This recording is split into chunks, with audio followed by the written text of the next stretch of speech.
The underfunding of the IEC has resurfaced once again as the Commission grappled with slow voting systems. In 2022, it was revealed that the Commission's budget will be cut by over 769 million rand.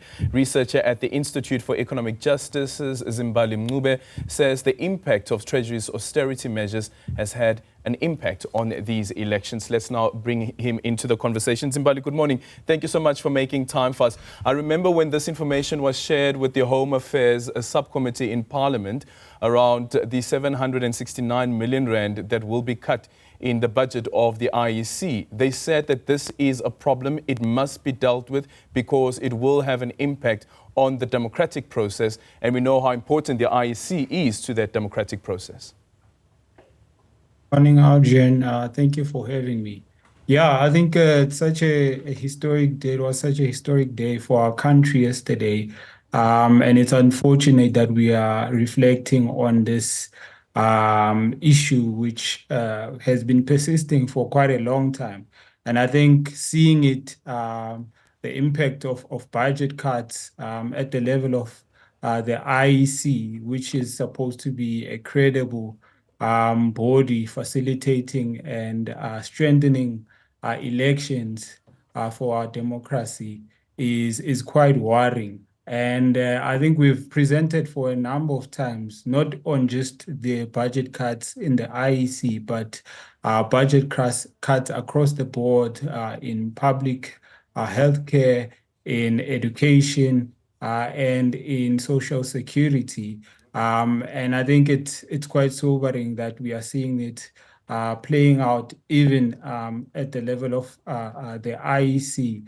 And I think it calls on the incoming government to actually play its role in terms of parliamentary oversight in ensuring that whatever budget that is put before Parliament is actually centering the needs of the most marginalized in our society, including resourcing key state entities and public services. Yeah, and to that point, again, I want to go back to that portfolio committee meeting. One of the problems that were raised there was, of course, that the IEC had received a clean audit, but the concern was the impact of the budget cuts on its operations, especially program number 3, outreach, and the implications of this running a free and fair elections.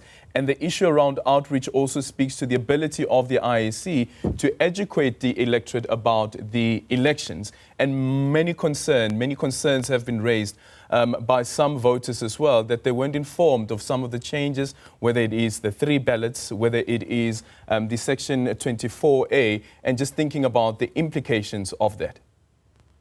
Yeah, that's a really good point, Arjun. And I think it speaks to the lack of information circulation, which we've known IEC traditionally to be good at in sharing that information. And now we are faced with an additional challenge around the Electoral Act amendment, and so that information wasn't filtering quickly. We've seen in some voting districts, some people were allowed to vote without having registered there. Some people were sent back home, sent to vote elsewhere. And I think even it was not affecting just the information, but it was also affecting the capacity at these voting districts. We've seen where there's lack of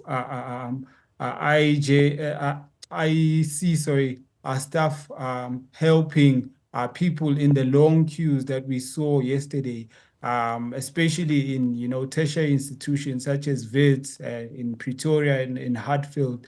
It seems as if the IEC was really undercapacitated to deal with these elections. And like you said, it largely stems from the budget issues. Yeah.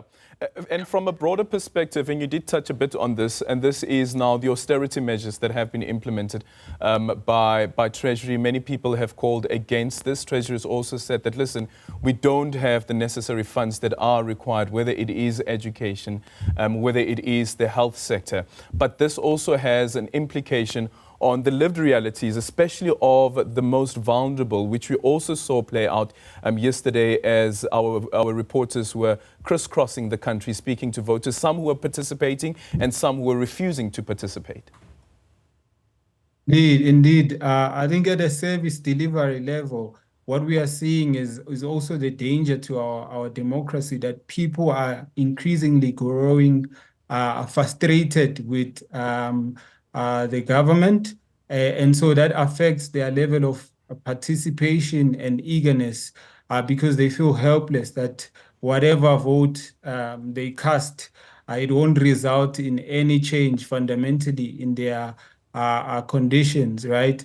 And so I think this is really important to tackle because it threatens the fabric of our budding democracy.